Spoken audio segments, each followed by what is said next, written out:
What's up, jabronis? Welcome back to Implication Productions. As we did the review for the latest season, it's only right we now go back to the beginning so we can work our way through the show. So today we are gonna review the first season of It's Always Sunny in Philadelphia.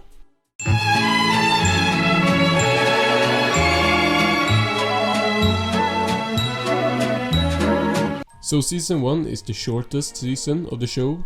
Not by far, since season 15 and onward stepped down to 8 episodes a season, but season 1 has 7. And we are gonna start by going through the first season, episode by episode, starting with the worst episode of It's Always Sunny season 1. He won't wake up. Well, poke him harder, in his ribs. Wake up, old man. Wake up! Holy shit. That bitch is dead.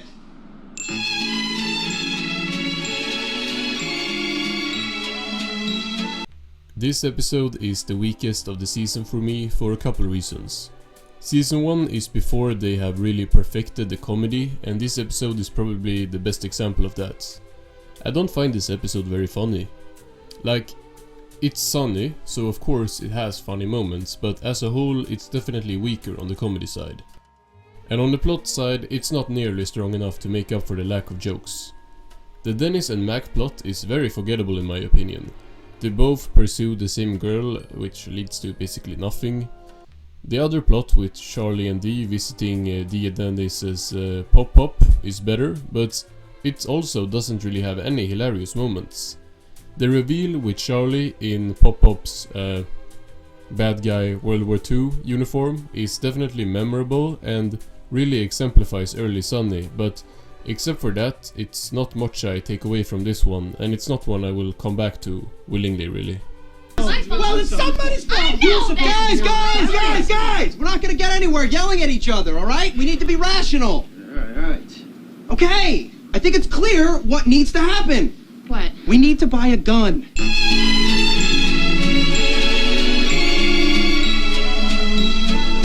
This is a step up from the last episode.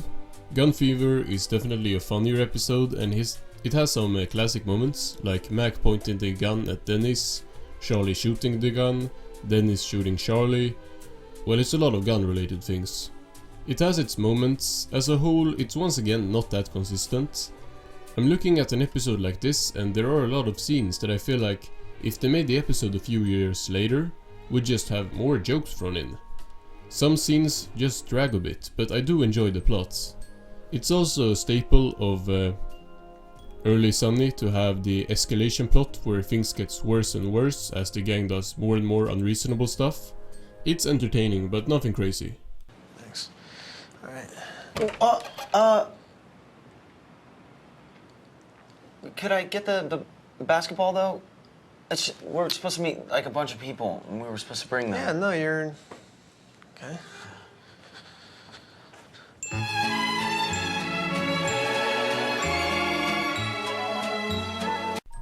This one is pretty solid all around. I like Mac's plot a lot. It's a nice introduction to Carmen as a character, and actually somewhat progressive, although, well, some of it didn't age well, of course, which the gang themselves have acknowledged. The main plot is decent, but it's once again not that funny. We get the introduction of Artemis and Charlie's scheming side, and there are good jokes, but they are sprinkled throughout in my opinion, and it's not a hard hitter like other episodes where the jokes just keep on coming. Kind of a young crowd, right? Yeah! Really young. What do you think, these kids are in college or what? I don't know. Hey, you. How old are you? 21.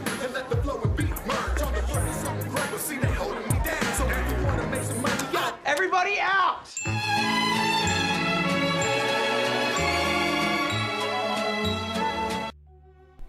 This one has good lines from all characters and a very entertaining scenario.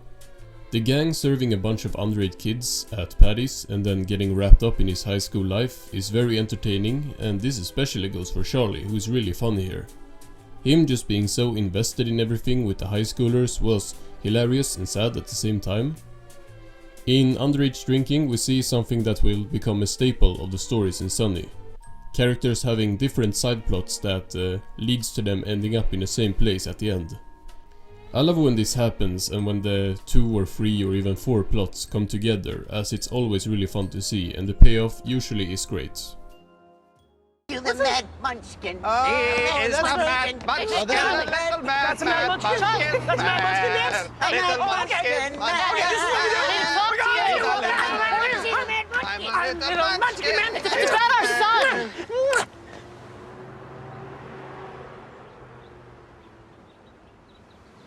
Nobody wants to hear that.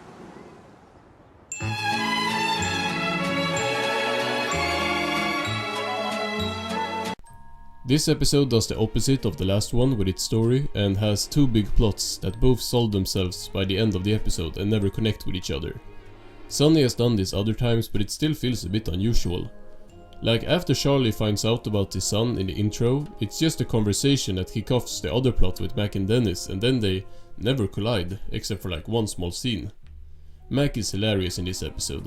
I think Rob really nails the delivery of many of his lines, and him telling his date at the anti-abortion rally that she needs to get an abortion is just so perfect. Tommy's actor does a great job playing a bratty kid, and him just throwing out the most out-of-pocket offensive lines work a lot better with him than when they try it in other episodes, in my opinion. Sweetie came in here just a second ago, and Right. she started talking about acting class, and you know, we weren't expecting. Yeah, we didn't we expect- weren't expecting you to be black. That's all. Right.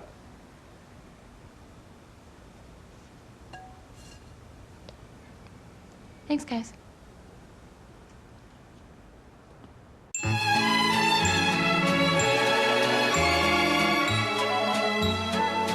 The first episode of the whole show. A pretty good start-off point.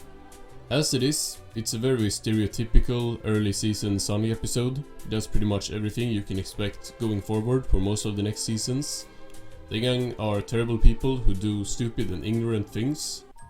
Story-wise, the gang gets racist was actually very strong in my opinion. There were some stuff set up early in the episode that came back in the conclusion, like Janelle being Terrell's sister, with Mac once again being confused as if it's his real sister or just his friend. A bit past halfway into the episode, Dee says she'll talk to some of her actor friends that we assume are the 2 men in the room Dennis wakes up in. Then in the last scene of the episode, we find out that those weren't actors. They could have just left it on that, but they choose to end on a reused clip that admittedly is hilarious when it comes back. There were other really funny moments. Still, it's not every scene that's filled with jokes, and I do think there are less funny sequences, but all in all it's definitely one of the funniest episodes of the season, and a good start to the show. Did this guy teach you guys? Yeah. Yes, he did. We were in the same class. No. Yeah, well, no, I didn't like it, though. What the hell are you talking I about? really like that class. What? I gotta go.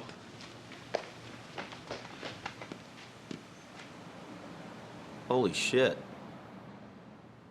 Charlie got molested.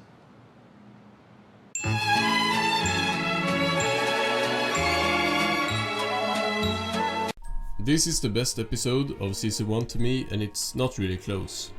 First of all, it's a great introduction to not 1, not 2, not 3, but 4 recurring characters. The plot in this one revolves around the gang's old coach being accused of molestation by the McPoyle brothers, who does a great first appearance here. They are both such funny actors, and they have the best lines of the whole episode in the scene at the police station, where Ryan proposes that they'll split the money 50-50-50. You even hear what you're saying? It's such a funny exchange, and the rest of the episode is funny as well. Charlie's mom and Uncle Jack are introduced here as well, and they both do great.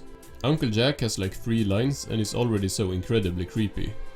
Mac being mad about not getting molested is actually very much on character and feels like something that they would have as a plot point later in the show as he becomes more pathetic, but they do it already here, and I'm actually surprised they did something like that with him this early.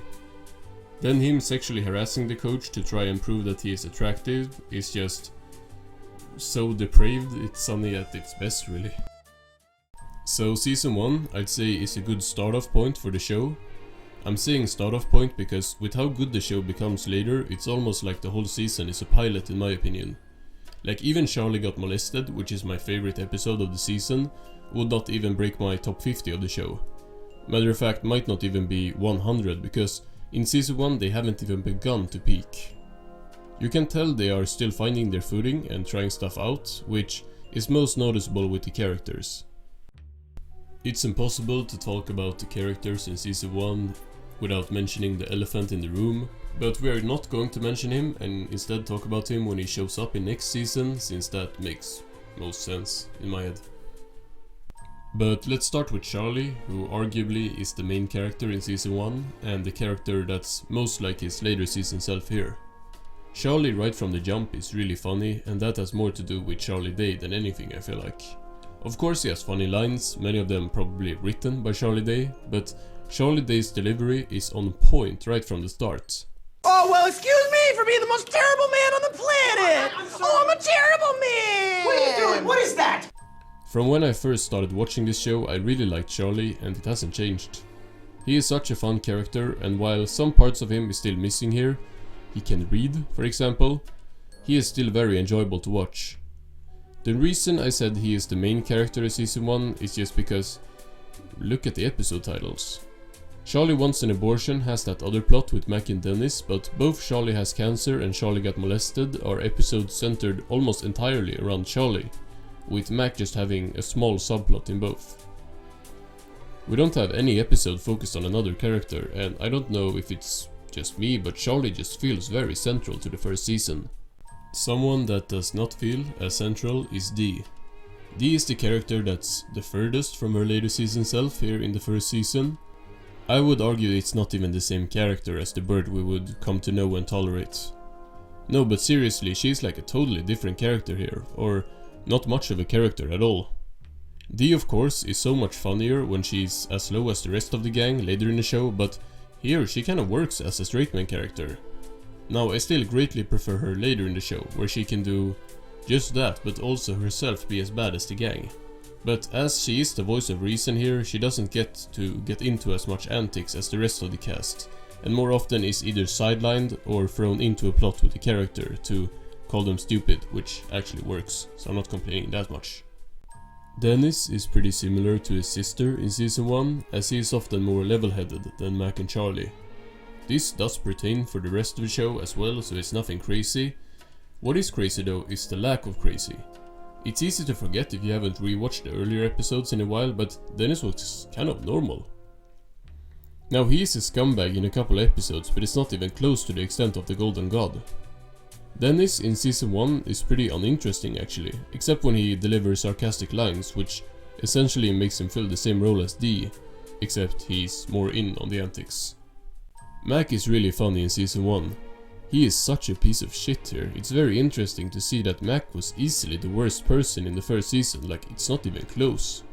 From the first scene in the first episode with him being racist, to his whole thing with Carmen, to everything he did in Charlie Got Molested, Mac is just not a good person at all. Rob McElhenney has really good delivery from the start, and he gets the best lines in season 1 easily.